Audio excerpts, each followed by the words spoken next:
Good morning, students. Last class we studied up to proper subset. Today I am going to explain the more in proper subset. Okay, all of you take your PDF and notebook. Okay, let's start. തുടങ്ങാം. Okay, if A subset B and A not equal to B, then thus A is called a proper subset of B. അതായത് A എന്ന് പറയുന്നത് ബിയുടെ ഒരു സബ്സെറ്റാണ്. അതായത് A എന്ന് പറയുന്നൊരു set, B എന്ന് പറയുന്നൊരു സെറ്റ്. അപ്പം ബിയുടെ സബ്സെറ്റാണ് എ. അതുപോലെ തന്നെ എയും ബിയും ഈക്വലുമല്ല. A not equal to B, എയും ബിയും ഈക്വലുമല്ല. അങ്ങനെയാണെങ്കിൽ എ എന്ന് പറയുന്നത് ബിയുടെ ഒരു പ്രോപ്പർ സബ്സെറ്റ് ആണെന്ന് നമുക്ക് പറയാം. And we write it that A subset B. Miss ഇവിടെ പെന്നിൽ എഴുതിയിട്ടുണ്ട്, കണ്ടോ? A subset B. സബ്സെറ്റ് എഴുതുന്ന സിമ്പിൾ ഇങ്ങനെയാണ് കേട്ടോ. അപ്പുറത്തെ സൈഡിലോട്ട് തിരിച്ച് വരയ്ക്കുന്നതാണ് എന്തെന്ന് പറയുന്നത് സബ്സെറ്റ് എന്ന് പറയുന്നത്. കണ്ടല്ലോ എല്ലാവരും? അപ്പം സബ്സെറ്റ് എ സബ്സെറ്റ് ബി എന്നാണ് ഇത് ഡിനോട്ട് ചെയ്യുന്നത്. Okay, then in other words, കണ്ടോ തൊട്ട് താഴെ തന്നെ കൊടുത്തിട്ടുണ്ട് എ സബ്സെറ്റ് ബി. ഇതാണ് സബ്സെറ്റ് എന്ന്. ഈക്വൽ സൈൻ ഈക്വൽ ടു എന്ന് പറഞ്ഞ് താഴെ കൊടുക്കുന്നത് കറക്റ്റ് അല്ല കേട്ടോ. അപ്പോൾ നിങ്ങൾ എപ്പോഴും എ സബ്സെറ്റ് ബി എന്നുള്ള ഈ രണ്ടാമത്തെ സെക്ഷൻ മാത്രം നോക്കിയാൽ മതി. മിസ് ഇവിടെ എഴുതിയിട്ടുള്ളത് കേട്ടോ, അത് തന്നെ തൊട്ട് താഴത്തെ ലൈനിലും കൊടുത്തേക്കുന്നത് നോക്കിയാൽ മതി. In other words, A subset B if whenever A element caps A then A element B. അതായത് എ ബിയുടെ സബ്സെറ്റ് ആവണമെങ്കിൽ എ എന്ന് പറയുന്ന സെറ്റിലെ എലമെൻ്റ് ആയിരിക്കണം സ്മോൾ എ. അതുപോലെ തന്നെ ബി എന്ന് പറയുന്ന സെറ്റിലെ എലമെൻ്റ് ആയിരിക്കണം എന്തെന്ന് പറയുന്നത് സ്മോൾ എ. അപ്പോൾ എലമെൻറ്റിൻ്റെ സിമ്പലാണ് ഈ പോലെ കൊടുത്തിരിക്കുന്നത്. മനസ്സിലായോ? അപ്പം എ സബ്സെറ്റ് ബി എന്ന് പറഞ്ഞു കഴിഞ്ഞാൽ if whenever small letter A element of A then small letter A element of B. Okay, it is often convenient to use the simple. ഈ സിമ്പിൾ കണ്ടോ, ഒരു രണ്ട് ലൈൻ ഇട്ടിട്ട് ആരോ പോലത്തെ സിമ്പിൾ കണ്ടോ? ഈ സിമ്പിൾ നമ്മൾ യൂസ് ചെയ്യുന്നത് ഇംപ്ലൈസ് എന്നുള്ളൊരു മീനാണ്. Which means implies. അത് എന്തിനു വേണ്ടി ഉദ്ദേശിക്കുന്നത്? ഇംപ്ലൈസ്, ഇത് ഇതിനോട് എന്നൊരു ഇത് വരുന്നത്. ഇംപ്ലൈസ് എന്ന് വരുന്ന മീനിങ് ആണ് അതിന് വരുന്നത്, ആ സിമ്പിളിന് വരുന്നത്. അതായത് ഒരു സൈഡിൽ മാത്രം ആരോ കൊടുക്കുക, രണ്ട് ലൈൻ ഇട്ടിട്ട് ഒരു സൈഡിൽ മാത്രം ആരോ കൊടുക്കുന്ന സിമ്പിളിനെ നമ്മൾ എന്ത് പറയുന്നു? ഇംപ്ലൈസ് എന്നാണ് പറയുന്നത്.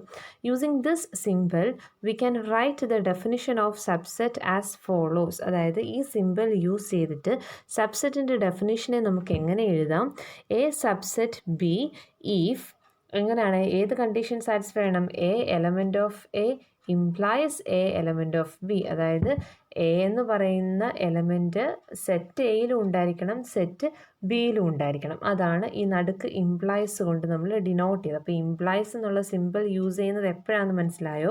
ഒരു സബ്സെറ്റിനെ നമ്മൾ ഡിഫൈൻ ചെയ്യുകയാണെങ്കിൽ എ എന്ന് പറയുന്നത് ബിയുടെ സബ്സെറ്റ് ആവണമെങ്കിൽ എയിലെ എലമെൻറ്റുകൾ എവിടെയും ഉണ്ടായിരിക്കണം, ബിയിലും ഉണ്ടായിരിക്കണം. അപ്പോൾ അതിനൊരു എക്സാമ്പിളായിട്ടാണ് സ്മോൾ ലെറ്റർ എയെ നമ്മളിവിടെ കൊടുത്തിരിക്കുന്നത്.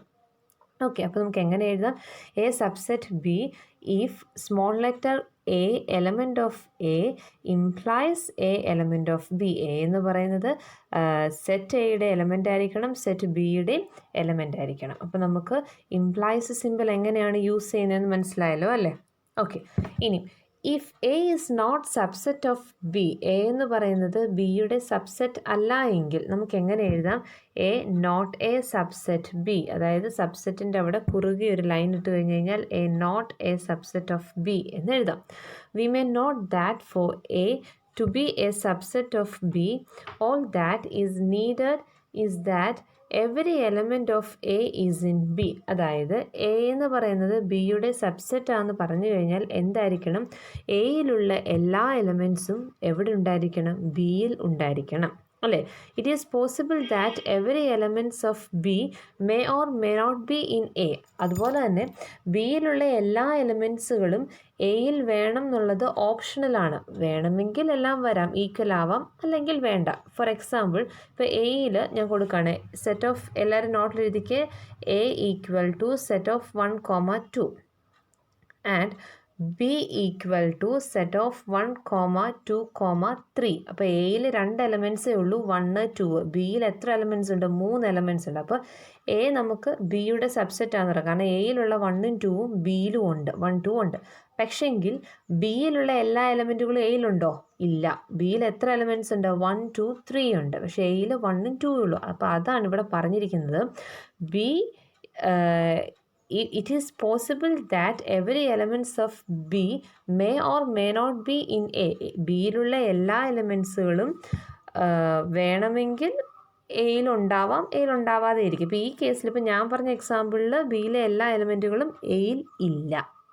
മനസ്സിലായോ? അപ്പം സെയിം ആയിട്ട് വേണമെങ്കിലും വരും. ഇപ്പോൾ ഇഫ് എ എന്ന് പറയുന്നത് 1 2 ആണ്, ബി എന്ന് പറയുന്നത് 1ഉം 2 ആണെങ്കിൽ ബിയിലെ എല്ലാ എലമെൻറ്റും എയിലും ഉണ്ട്, എയിലെ എല്ലാ എലമെൻറ്റും ബിയിലും ഉണ്ട്. അപ്പോൾ നമുക്ക് രണ്ടും പറയാം.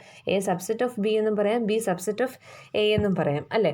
അപ്പം അങ്ങനെ വരുന്ന കേസിൽ നമുക്ക് എങ്ങനെ എഴുതാം? Then we shall also have B subset A. അതായത് ബിയിലെ എല്ലാ എലമെൻറ്റുകളും എയിലും ഉണ്ട് എങ്കിൽ, if it so happens that every element of B is also in A, ബിയിലെ എല്ലാ എലമെൻറ്റുകളും എയിലും ഉണ്ടെങ്കിൽ, then we shall also have B subset of A. നമുക്ക് എങ്ങനെ എഴുതാം? ബി എന്ന് പറയുന്നത് എയുടെ സബ്സെറ്റാണെന്നും എഴുതാം. In this case A and B are the same sets, അല്ലേ? അപ്പോൾ ഈ കേസിൽ എയും ബിയും സെയിം സെറ്റ് ആയിരിക്കണം. കാരണം എയും ബിയും ഈക്വൽ സെറ്റ് ആണെങ്കിൽ മാത്രമേ എ സബ്സെറ്റ് ഓഫ് ബി അതുപോലെ തന്നെ ബി സബ്സെറ്റ് ഓഫ് എ എന്ന് നമുക്ക് എഴുതാനായിട്ട് പറ്റും, അല്ലേ? അപ്പോൾ എ സബ്സെറ്റ് ഓഫ് ബി എന്ന് പറഞ്ഞു കഴിഞ്ഞാൽ എയിലെ എല്ലാ എലമെൻറ്റും ബിയിലുണ്ടായിരിക്കണം. ബി സബ്സെറ്റ് ഓഫ് എ എന്ന് പറഞ്ഞാൽ ബിയിലെ എല്ലാ എലമെൻറ്റും എയിലുണ്ടായിരിക്കണം. അപ്പോൾ എയും ബിയും എന്തായിരിക്കണം?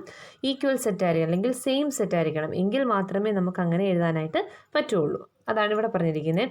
In this case A and B are the same sets so that we have A subset of B and B subset of A if and only if. ഈ simple എന്തിനെ റെപ്രസെൻ്റ് ചെയ്യുന്നു? If and only if. അതായത് രണ്ട് സൈഡിലോട്ടും ആരോ കൊടുക്കുന്നത് condition ആണ്. എന്ത് ഈ ആരോ indicate ചെയ്യുന്നത് ഇഫ് ആൻഡ് ഒളി ഇഫ്. രണ്ട് സൈഡിലോട്ട് നമ്മൾ ആരോ കൊടുക്കുന്ന സിമ്പിൾ. അപ്പോൾ if and only if A equal to B, എയും ബിയും ഈക്വൽ ആണെങ്കിൽ മാത്രമേ ഏത് കണ്ടീഷൻ സാറ്റിസ്ഫൈ ചെയ്യത്തുള്ളൂ? എ സബ്സെറ്റ് ഓഫ് ബിയും ബി സബ്സെറ്റ് ഓഫ് എയും സാറ്റിസ്ഫൈ ചെയ്യത്തുള്ളൂ. അപ്പോൾ ഇംപ്ലൈസ് നമ്മൾ പഠിച്ചു, ഇഫ് ആൻഡ് ഒളി ഇഫ് പഠിച്ചു. ഇംപ്ലൈസ് എന്ന് പറഞ്ഞു കഴിഞ്ഞാൽ ഒരു സൈഡിലോട്ട് മാത്രം ആരോ പോകും, അല്ലേ? If A subset of B, A എന്ന് പറയുന്നത് ബിയുടെ സബ്സെറ്റ് ആണെങ്കിൽ A element of A implies a element of B. Okay, ഇനി ഇഫ് ആൻഡ് ഒളി ഇഫ് വരുന്ന എപ്പോഴാണ്?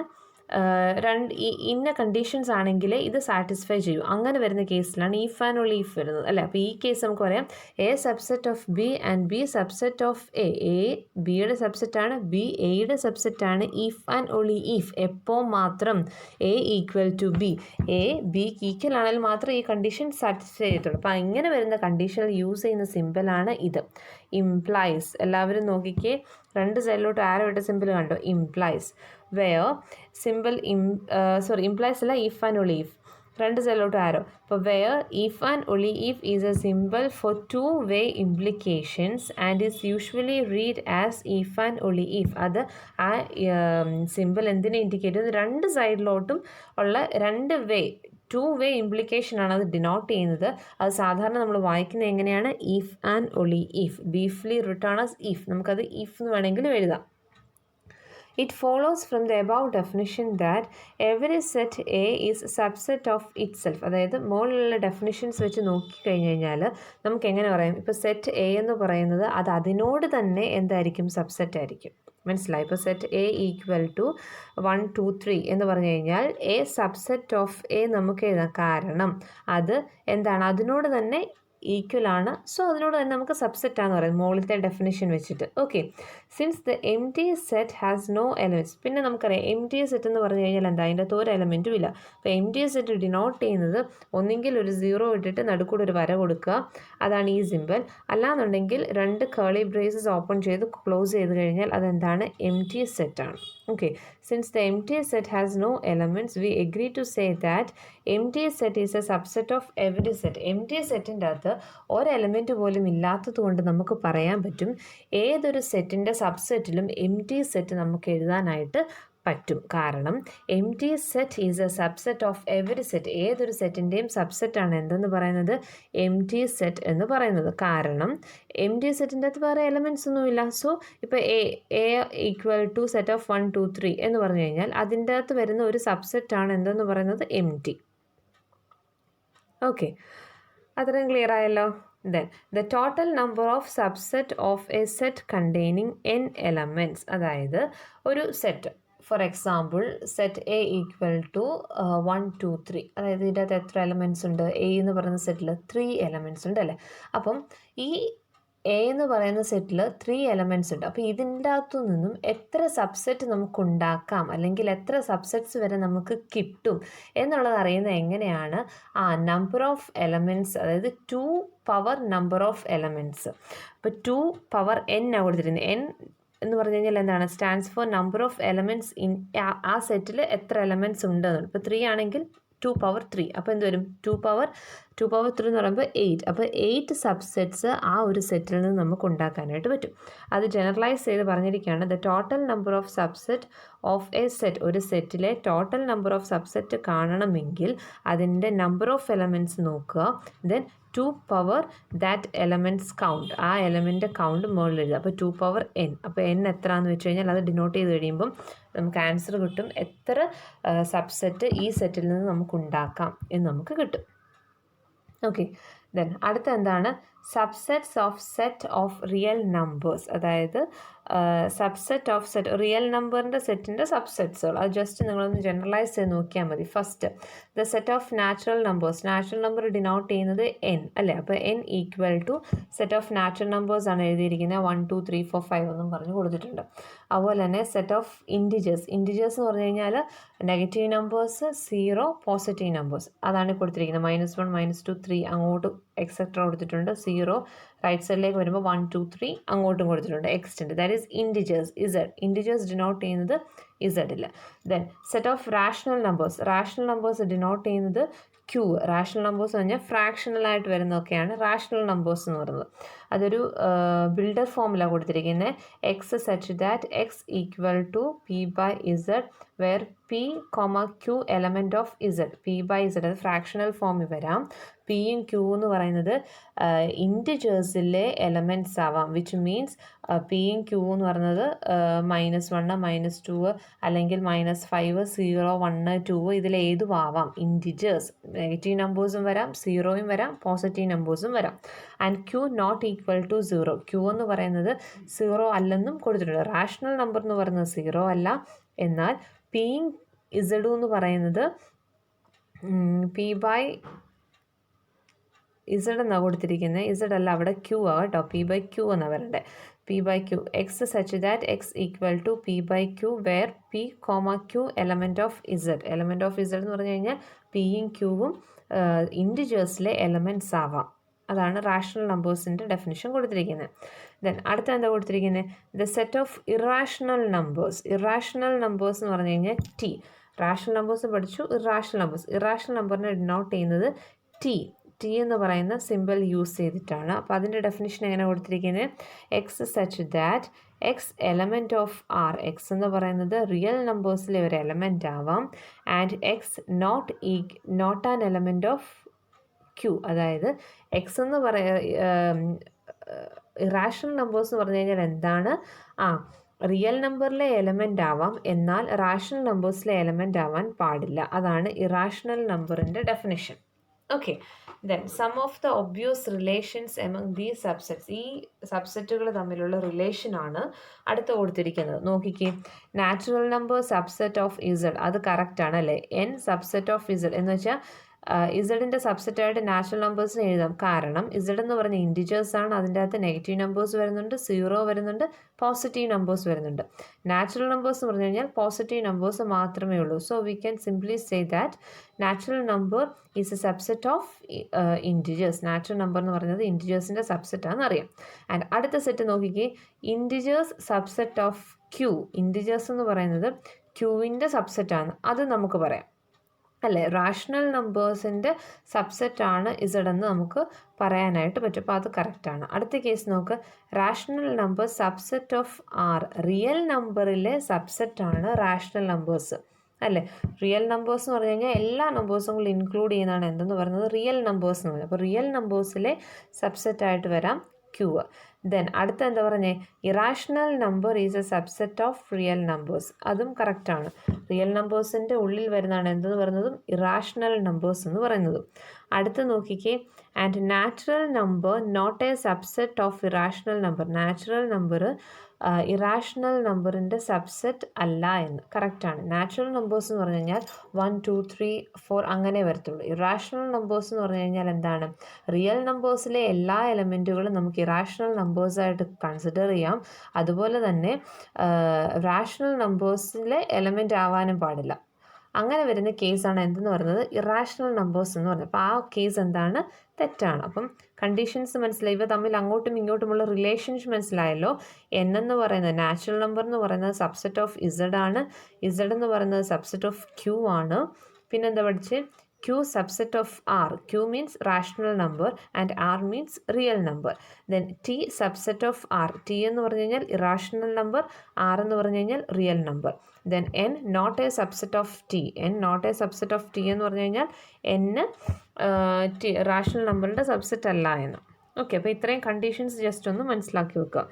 ദെൻ അടുത്ത ടോപ്പിക് എന്താ പറഞ്ഞാൽ intervals as subset of R. അതായത് റിയൽ നമ്പേഴ്സിൻ്റെ ഇൻ്റർവെൽ സബ്സെറ്റുകളാണ് ഇനി നമ്മൾ നോക്കാൻ പോകുന്നത്. ഓക്കെ, അതിൽ ഫസ്റ്റ് പറയുന്നത് എന്താണ്?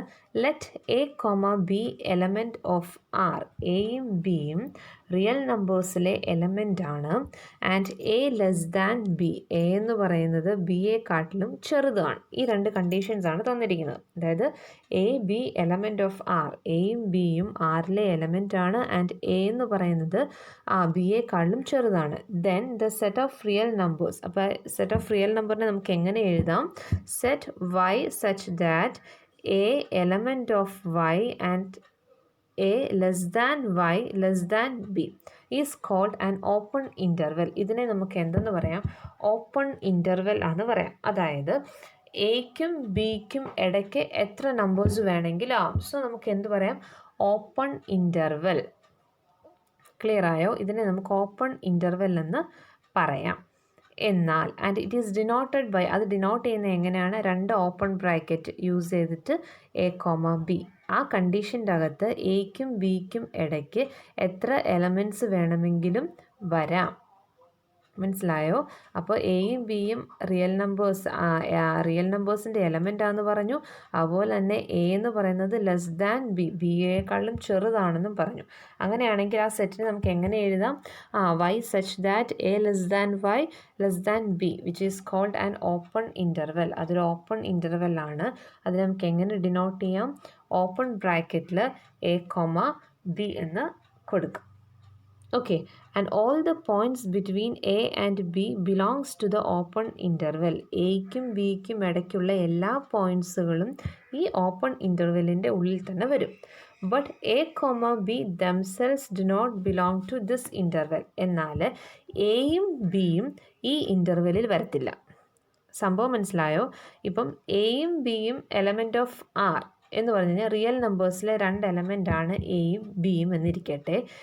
എ ലെസ് ദാൻ ബി ആണ് കണ്ടീഷൻ കൊടുത്തിട്ടുണ്ട്. അതായത് ബിയേക്കാളും ചെറുതാണ് എ എന്നും കൊടുത്തു. പിന്നെ നമുക്കറിയാം നമ്മൾ കണ്ടീഷൻ വൈസ് എഴുതി എങ്ങനെ? Y such that A less than Y less than b എന്ന് പറഞ്ഞു കഴിഞ്ഞാൽ വൈ എന്ന് പറയുന്നത് എയുടെയും ബിയുടെയും ഇടയ്ക്ക് വരുന്ന എലമെൻറ്റുകളാണ്. മനസ്സിലായോ? അപ്പോൾ എയും ബിയും ഇൻക്ലൂഡ് ചെയ്യുന്നില്ല, അതിൻ്റെ രണ്ടിൻ്റെ ഉള്ളിലുള്ള എലമെൻറ്റുകളെ വരുന്നുള്ളൂ. അപ്പോൾ അങ്ങനെ വരുന്ന കേസിനാണ് നമ്മൾ ഓപ്പൺ ഇൻ്റർവെൽ എന്ന് പറയുന്നത്. അത് ഡിനോട്ട് ചെയ്യുന്നത് എങ്ങനെയാണ്? ഓപ്പൺ ബ്രേസസ് യൂസ് ചെയ്തിട്ട് എ കോമ ബി. അപ്പോൾ അതിൻ്റെ അകത്ത് എയും ബിയും വരത്തില്ല, അതിനുള്ളിലുള്ള എല്ലാ എലമെൻറ്റ്സും അതിൽ ഇൻക്ലൂഡ് ആവും. That is open interval. A comma b themselves do not belong to this interval. എയും ബിയും ആ ഇൻ്റർവെല്ലിൽ ഉൾപ്പെടുന്നില്ല, അതിനുള്ളിലെ എലമെൻറ്റുകളെ വരുന്നുള്ളൂ അല്ലേ?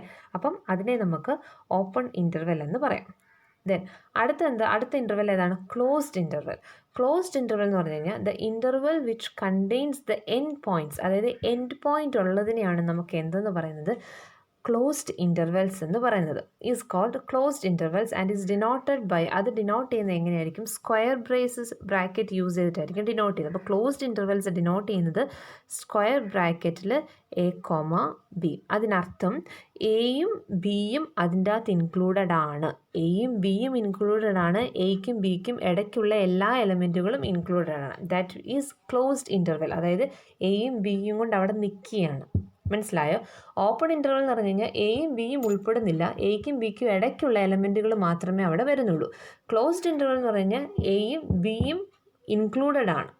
മനസ്സിലായോ? എയും ബിയും കൂടെ അതിൽ ഇൻക്ലൂഡഡ് ആണ്, അതിനുള്ളിലെ എലമെൻറ്റുകളും ഇൻക്ലൂഡഡ് ആണ്. അങ്ങനെ വരുന്നതാണ് എന്തെന്ന് പറയുന്നത് ക്ലോസ്ഡ് ഇൻ്റർവൽ എന്ന് പറയുന്നത്. അപ്പോൾ അതെങ്ങനെ ഡിഫൈൻ ചെയ്യുന്നത്? ക്ലോസ്ഡ് ഇൻ്റർവൽ എന്ന് പറഞ്ഞു കഴിഞ്ഞാൽ സ്ക്വയർ ബ്രേസസിൽ A comma B equal to X such that A less than or equal to X less than or equal to B. Equal to വരുന്നുണ്ട് എന്ന് വെച്ചാൽ എ വരെ അല്ലെങ്കിൽ ബി വരെ, അല്ലേ? എ എന്ന് പറയുന്നത് less than or equal to y എന്ന് പറഞ്ഞു കഴിഞ്ഞാൽ എയും ഉൾപ്പെടും, അതിന് താഴ്വശത്തോട്ടുള്ളതും. അതുപോലെ തന്നെ x less than or equal to b എന്ന് പറഞ്ഞു കഴിഞ്ഞാൽ ബിയും ഉൾപ്പെടും, അതിന് താഴോട്ടുള്ള കേസും. ഓക്കെ, ആൻഡ് അപ്പോൾ അത്ര ഓപ്പൺ ഇൻ്റർവെൽ എന്താണ്, ക്ലോസ്ഡ് ഇൻ്റർവെൽ എന്താണെന്ന് ക്ലിയർ ആയല്ലോ അല്ലേ? Then we can also have intervals closed at one end and open at this other. അതായത് ഇനി അടുത്ത കേസ് എന്ന് പറഞ്ഞാൽ ഒരു എൻഡ് ക്ലോസ് ചെയ്തുകൊണ്ട് ഒരു എൻഡ് ഓപ്പൺ ആയിട്ടുള്ള കണ്ടീഷൻസും ഉണ്ട്. അതിൻ്റെ അത് ഫസ്റ്റ് വരുന്നതാണ് എന്തെന്ന് പറയുന്നത് right half open interval. Right half open interval എന്ന് പറഞ്ഞു കഴിഞ്ഞാൽ റൈറ്റ് സൈഡിലുള്ളത് ഓപ്പൺ ആയിരിക്കും, ലെഫ്റ്റ് സൈഡിലുള്ളത് ക്ലോസ്ഡ് ആയിരിക്കും. അപ്പോൾ അത് ഡിനോട്ട് ചെയ്യുന്നത് മിസ് പെന്ന് കൊണ്ട് എഴുതിയിട്ടുണ്ട്. ലെഫ്റ്റ് സൈഡ് ക്ലോസ്ഡ് ആയതുകൊണ്ട് അത് നമ്മൾ സ്ക്വയർ ബ്രാക്കറ്റിൽ കൊടുക്കും. ഫസ്റ്റ് ഓപ്പൺ ചെയ്യുന്നത് സ്ക്വയർ ബ്രേസസ് ഓപ്പൺ ചെയ്ത് എ കൊടുക്കുന്നു, കോമ ബി. മറ്റേത് ഓപ്പൺ ആയതുകൊണ്ട് ഓപ്പണിൻ്റെ സാധാ ബ്രാക്കറ്റ് കൊടുക്കുന്നു. ഓക്കെ, അപ്പോൾ അതിൻ്റെ കണ്ടീഷൻസ് എങ്ങനെയാണ്? Equal to X such that A less than or equal to X less than b. കണ്ടോ? ക്ലോസ്ഡ് ആയതുകൊണ്ട് ഫസ്റ്റ് കേസ് എങ്ങനെ വരുന്നത്? A less than or equal to x, എയും എക്ക് താഴെയുള്ളതും. ഓക്കെ, ഇപ്പോഴത്തെ കണ്ടീഷൻ വരുമ്പോൾ എക്സ് ലെസ് ദാൻ ബി എന്ന് പറഞ്ഞാൽ ബി ഇല്ല, ബിക്ക് താഴെയുള്ളതേ ഉള്ളൂ. അപ്പോൾ ബി ഓപ്പൺ ആണ്, എ എന്ന് പറയുന്നത് ക്ലോസ്ഡ് ആണ്. അപ്പോൾ അതാണ് റൈറ്റ് ഹാൻഡ് ഓപ്പൺ ഇൻ്റർവെൽ. അങ്ങനെ വരുന്ന കേസിനെ നമുക്ക് എങ്ങനെ പറയാം? റൈറ്റ് ഹാൻഡ് ഓപ്പൺ ഇൻ്റർവെൽ എന്ന് പറയാം. എന്താണ് right hand open interval? Okay, then അടുത്ത എന്താണെന്ന് അറിയാമോ? Left hand open interval. Left half open ഇൻ്റർവെലും റൈറ്റ് ഹാഫ് ഓപ്പൺ ഇൻ്റർവെലും. ഓക്കെ, അപ്പോൾ ലെഫ്റ്റ് ഹാഫ് എന്ന് പറയുമ്പം ഇതിൻ്റെ നേരെ ഓപ്പോസിറ്റ്.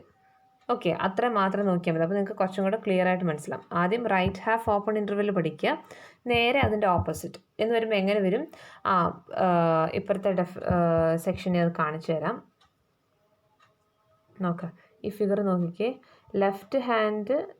ലെഫ്റ്റ് ഹാഫ് ഓപ്പൺ എന്ന് പറഞ്ഞു കഴിഞ്ഞാൽ ലെഫ്റ്റ് സൈഡ് എ എന്ന് പറയുന്നത് ഓപ്പൺ ബ്രേസസും, ലാസ്റ്റ് ഫിഗർ കേട്ടോ, അതിൻ്റെ ഇത് ലെഫ്റ്റ് സൈഡ് ഓപ്പൺ എ എന്ന് പറയുന്നത് ഓപ്പൺ ബ്രേസസിലും റൈറ്റ് സൈഡ് ബി എന്ന് പറയുന്നത് ക്ലോസ്ഡ്. അപ്പോൾ ബി ഈക്വൽ എങ്ങനെ വരും? കണ്ടീഷൻ എങ്ങനെ വരും? X such that A less than x less than or equal to b. അതായത് ബിയും ബിക്ക് താഴെയുള്ളതും എ എന്ന് പറഞ്ഞു കഴിഞ്ഞാൽ ഇല്ല, എക്ക് താഴോട്ടുള്ളത് മാത്രം. അതാണ് ലെഫ്റ്റ് ഹാഫ് ഓപ്പൺ ഇൻ്റർവെൽ എന്ന് പറയുന്നത്. ഓക്കെ, ഇനി അടുത്ത ഒരു കേസ് ഇവിടെ കൊടുത്തിട്ടുണ്ട്. The set of 0, alpha defines the set of non negatives real numbers. അതായത് ഈ സെറ്റ് ഡിനോട്ട് ചെയ്യുന്നത് നോൺ നെഗറ്റീവ് റിയൽ നമ്പേഴ്സിനെയാണ്. While set of minus alpha minus 0 defines the set of negative real numbers. അത് രണ്ട് സൈഡിലും negative വന്നു കഴിഞ്ഞാൽ elements തിരിച്ചിട്ടിട്ട് negative sign വന്നു കഴിഞ്ഞാൽ അത് നെഗറ്റീവ് റിയൽ നമ്പേഴ്സ്. ഓക്കെ, അപ്പം നോൺ നെഗറ്റീവ് റിയൽ നമ്പേഴ്സിൻ്റെ സെറ്റിനെ ഡിനോട്ട് ചെയ്യുന്നത് എങ്ങനെയാണ്? 0, ആൽഫ, ആ രീതിയിൽ ഡിനോട്ട് ചെയ്യാം. നെഗറ്റീവ് റിയൽ നമ്പേഴ്സ് ആണെങ്കിൽ നെഗറ്റീവ് സൈൻ വരും, മൈനസ് ആൽഫ മൈനസ് 0 അങ്ങനെ വരും. ഇനി the set of minus alpha minus infinity describes the set of real numbers in relations to a line. അതായത് real numbers in relations to a line extending from minus infinity to infinity on real number line various types of intervals describes above subsets of അത് just ഇത്രയേ ഉള്ളൂ. ഇൻഫിനിറ്റിയെ minus infinity തൊട്ട് ഇൻഫിനിറ്റിക്ക് ഉള്ളിൽ വരുന്ന കേസിൽ വരുന്ന intervals, അത് മെയിനായിട്ട് ഇത്രയേ ഉള്ളൂ. Open interval, closed intervals, right half open interval, left half open interval, അതാണ് കൊടുത്തിരിക്കുന്നത്. ഫസ്റ്റ് കൊടുത്തിരിക്കുന്നത് ഓപ്പൺ ഇൻ്റർവെൽ. ഓപ്പൺ ഇൻ്റർവെൽ എന്ന് പറയുമ്പോൾ ജസ്റ്റ് 2 വട്ടം വരച്ചിട്ട് സർക്കിൾ ചെയ്യും. ദാറ്റ് ഈസ് എയും ബിയും ഇല്ല, അതിനുള്ളിലുള്ള എലമെൻസേ ഉള്ളൂ. ക്ലോസ്ഡ് എന്ന് പറഞ്ഞു കഴിയുമ്പം ബ്ലാക്ക് സർക്കിൾഡ് കൊടുക്കും, കാരണം എയും ബിയും ഉണ്ട്, അതിലുള്ള എല്ലാ എലമെൻസും ഉണ്ട്. ഡിനോട്ട് ചെയ്യുന്നത് സ്ക്വയർ ബ്രേസസിൽ. തേർഡ് എന്ന് പറഞ്ഞു കഴിഞ്ഞാൽ right half open. Right half open എന്ന് പറഞ്ഞാൽ റൈറ്റ് സൈഡിൽ ഓപ്പൺ ആയിരിക്കും, ലെഫ്റ്റ് സൈഡ് ക്ലോസ്ഡ് ആയിരിക്കും. അപ്പം എ ഉണ്ട്, എയും എയ്ക്ക് താഴോട്ട് വരുന്ന എലമെൻസും, ബി ഇല്ല, ബിക്ക് താഴെയുള്ള എലമെൻറ്റുകളും. ദെൻ അടുത്ത എന്താണ് left half open. Left half open എന്ന് പറഞ്ഞു കഴിയുമ്പോൾ എങ്ങനെ വരും? ലെഫ്റ്റ് സൈഡ് ഓപ്പണും റൈറ്റ് സൈഡ് ക്ലോസ്ഡും. അപ്പം റൈറ്റ് സൈഡിൽ എ ഇൻക്ലൂഡ് ചെയ്യത്തില്ല, എയ്ക്ക് താഴെയുള്ള എലമെൻസും ബിയും ബിക്ക് താഴെയുള്ള എലമെൻറ്റുകളും. ഓക്കെ, അപ്പോൾ ഇത്രയും ക്ലിയർ ആയല്ലോ? ഓക്കെ, ഇത്രയും കോൺസെപ്റ്റ്സുകൾ നോക്കുക. അടുത്ത ക്ലാസ്സിൽ നമുക്കിതിൻ്റെ ഓരോന്നിൻ്റെയും എക്സാമ്പിൾസ് കൂടെ ചെയ്ത് നോക്കാം, അപ്പോൾ കുറച്ചും കൂടെ ക്ലിയർ ആവും. Okay students, thank you.